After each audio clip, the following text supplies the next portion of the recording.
In the last two segments, we talked about the CBC-MAC and NMAC to convert a PRF for small messages into a PRF for much larger messages. Those two constructions were sequential in the sense that if you had multiple processors, you couldn't make the construction work any faster. In this segment, we're going to look at a parallel MAC that also converts a small PRF into a large PRF, but does it in a very parallelizable fashion. In particular, we're going to look at a parallel MAC construction called PMAC that uses an underlying PRF to construct a PRF for much larger messages. In particular, the PRF can process much longer messages that can have variable length and have as many as L blocks in them. Now the construction works as follows. We take our message and we break it into blocks, and then we process each block independently of the other. So the first thing we do is we evaluate some function p and we XOR the result into the first message block, and then we apply our function f using a key k1. We do the same for each one of the message blocks, and you notice that we can do it all parallel. All message blocks are processed independently of one another. And we collect all these results into some final XOR, and then we encrypt one more time to get the final tag value. Now for a technical reason, actually on the very last block, we actually don't need to apply the PRFF, but as I said, this is just for a technical reason, and I'm going to ignore that for now. Now I want to explain what the function p is for and what it does.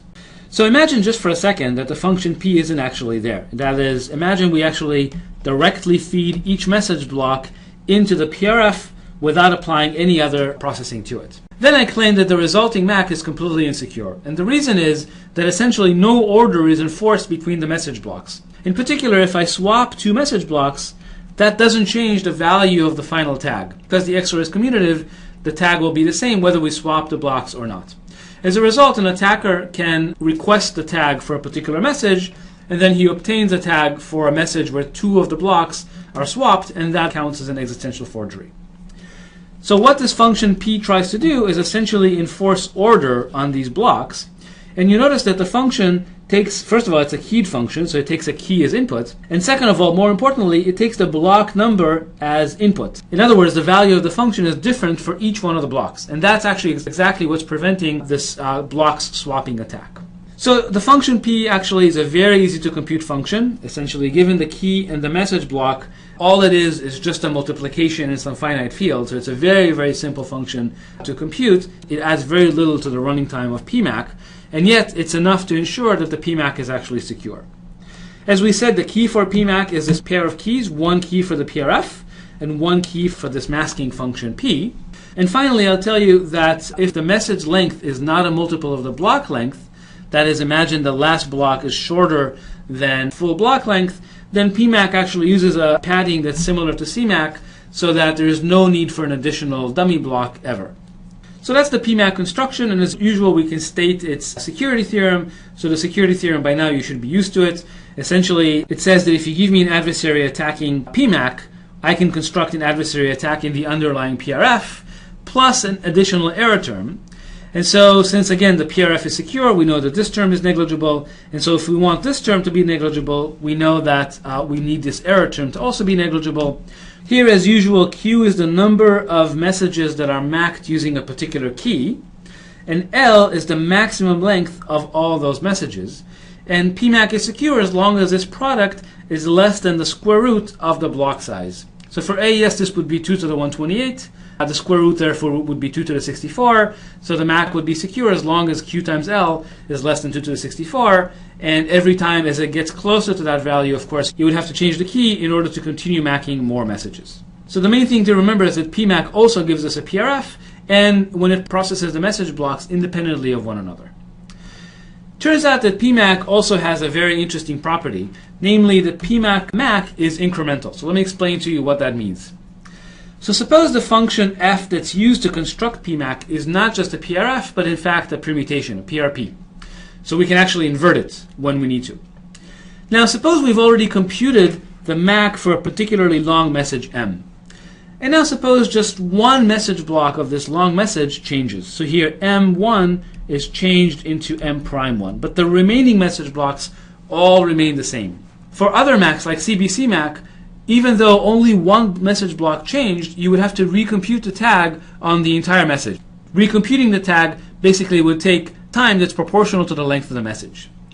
It turns out with PMAC, if we only change one block or a small number of blocks, actually we can recompute the value of the tag for the new message very, very quickly. And let me ask you a puzzle to see if you can figure out how to do that yourself. And remember, the function f is a PRP and therefore is invertible. So let's see if you can figure out how to compute the MAC and the new message by yourself. So it turns out this can be done, and you can quickly recompute the tag and the new message using this third line here. So just to make sure we all see the solution, let's quickly go back to the original diagram for PMAC, and I can show you what I mean. So imagine this one message block changed into some other block, say changed into m'1. Then what we could do is we can take the tag on the original message before the change was made, so we can invert the function f and determine the value before the function f was applied. Now, well, since we now have an XOR of a bunch of blocks, what we can do is we can cancel out the XOR that came from the original message block, basically by XORing this value that came from the original message block into this XORed accumulator, and then XORing again the value that would come from the new message block back into the XOR accumulator, and then apply the function f again. And that will give us the tag for the new message where just one block was changed. So in symbols, basically, I wrote the formula over here. You can see basically we decrypt the tag, and then we XOR with the block that comes from the original message block. We XOR again with the block that comes from the new message block, and then we re-encrypt the final XOR accumulator to get the new tag for the message with the one block changed. So that's kind of a neat property. It kind of shows that if you have very large messages, you can very quickly update the tag. Of course, you will need a secret key to do the update, but you can quickly update the tag if just a small number of message blocks changed. Okay, so that concludes our discussion of PMAC, and now I want to switch topics a little bit and talk about the concept of a one-time MAC, which is basically the analog of the one-time pad, but in the world of integrity. So let me explain what I mean by that. So imagine we want to build a MAC that is only used for integrity of a single message. In other words, every time we compute the integrity of a particular message, we also change the key, so that any particular key is used only for integrity of one message. Then we can define the security game as basically saying the attacker is going to see one message, therefore we only allow him to do one chosen message attack. So he gets to submit one message query, and he is given the tag corresponding to that one message query, and now his goal is to forge a message tag pair. Okay, so you can see his goal is to produce one message tag pair that verifies correctly and is different from the pair that he was actually given.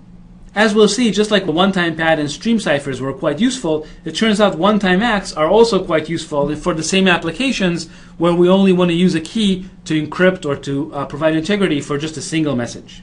So as usual, we would say that a one-time MAC is secure if basically no adversary can win this game. Now the interesting thing is that one-time MACs, just like the one-time pad, can be secure against infinitely powerful adversaries. And not only that, because they're only designed to be secure for one-time use, they can actually be faster than MACs that are based on PRFs. And so I just wanted to give you a quick example of one-time MAC. This is a classic construction for a one-time MAC, and let me show you how it works. The first step is to pick a prime that's slightly larger than our block size. In this case, we're going to use 128-bit blocks, so let's pick the first prime that's bigger than 2 to the 128. This happens to be 2 to the 128 plus 51. And now the key is going to be a pair of random numbers in the range 1 to r prime, so 1 to q. So we choose two random integers in the range 1 to q. Now we're given a message, so we're going to take our message and break it into blocks where each block is 128 bits. And we're going to regard each number as an integer in the range 0 to 2 to the 128 minus 1.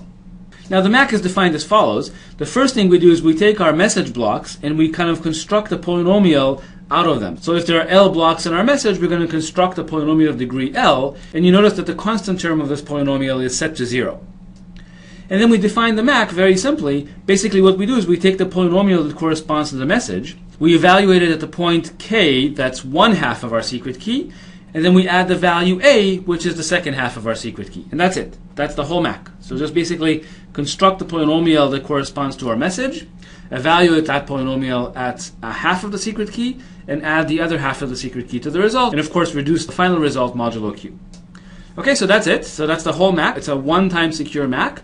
And the way we argue that this MAC is one-time secure essentially is by arguing that if I tell you the value of the MAC for one particular message, that tells you nothing at all about the value of the MAC at another message. And as a result, even though you've seen the value of the MAC on a particular message, you have no way of forging this MAC on some other message. Now, I should emphasize that this is a one-time MAC, but it's not two-time secure. In other words, if you get to see the value of the MAC on two different messages, that actually completely compromises the secret key, and you can actually predict the MAC for a third or fourth message of your choice. So then the MAC becomes forgeable. But for one-time use, it is a perfectly secure MAC, and I'll tell you that in fact this is a very fast MAC to evaluate.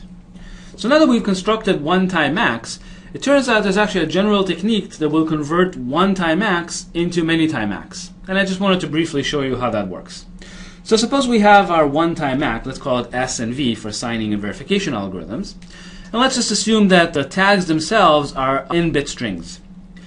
In addition, let's also look at a PRF, a secure PRF that also happens to output n-bit strings, but also takes as inputs n-bit strings. Let's now define a general construction for a MAC. These MACs are called Carter-Wegman MACs that works as follows. Basically what we would do is we would apply the one-time MAC to the message M, and then we're going to encrypt the result using the PRF. So how do we encrypt the result? Well, we choose a random R, and then we compute kind of a one-time pad from this R by applying the PRF to it, and then we XOR the result with the actual one-time MAC. So the neat thing about this construction is that the fast one-time MAC is applied to the long message, which could be gigabytes long, and the slower PRF is only applied to this nonce R, which is then used to encrypt the final result of the MAC. And you can argue that if the MAC that was given to us as a building block is a one-time secure MAC, and the PRF is secure, then in fact we get a many-time secure MAC that happens to output two n-bit tags. So we're going to see Carter-Wegman MACs later on when we talk about authenticated encryption. And in fact, one of the NIST standard methods for doing encryption with integrity uses a Carter-Wegman MAC for providing integrity. I wanted to mention that this Carter-Wegman MAC is a good example of a randomized MAC where this nonce R is chosen afresh every time the tag is computed. And so if, for example, if you try to compute tag for the same message twice, each time you'll choose a different R, and as a result, you'll get different tags both times. And so this is a nice example of a MAC that's actually not a pseudo-random function, not a PRF, because a single message could actually be mapped to many different tags, all of which are valid for that one message. To conclude our discussion of the Carter-Wegman MAC, let me ask you the following question. Here we have the equation for the Carter-Wegman MAC. As usual, you see the nonce R as part of the MAC. And the second part of the MAC I'm going to denote by T. This is basically the one-time MAC applied to the message M and then encrypted using the pseudo-random function applied to the nonce R. So we'll denote the result of this XOR by T. So my question to you is, given the Carter-Wegman MAC pair R, T for a particular message M, how would you verify that this MAC is valid? And recall that this algorithm V here is the verification algorithm for the underlying one-time MAC.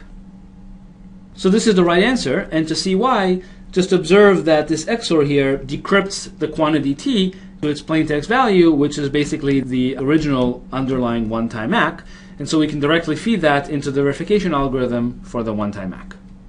The last type of MAC I wanted to tell you about is one that's very popular in internet protocols. It's called the HMAC. But before we talk about HMAC, we have to talk about hash functions, and in particular collision-resistant hash functions, and we're going to do that in the next module. So this is the end of our first module on MACs, and I wanted to point out that there's really beautiful theory that went into constructing all the MACs that we saw.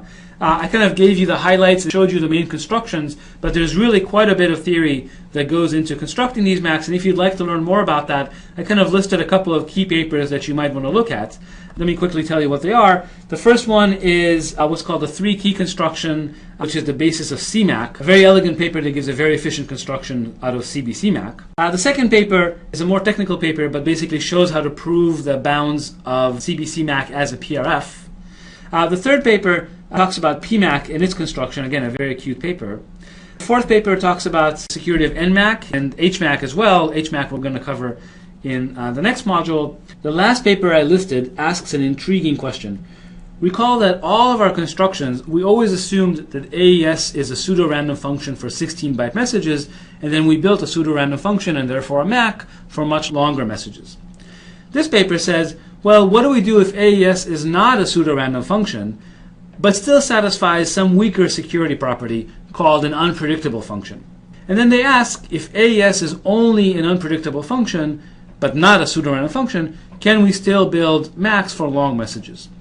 And so they succeed in actually giving constructions just based on the weaker assumption that AES is an unpredictable function, but their constructions are far less efficient than CBCMAC or NMAC or PMAC that we discussed in these segments. And so if you're interested in a different perspective on how to build MACs from block ciphers like AES, please take a look at this paper, and there are actually some nice open questions to work on in this area. So this concludes our first segment on integrity, and in the next segment we're going to talk about collision resistance.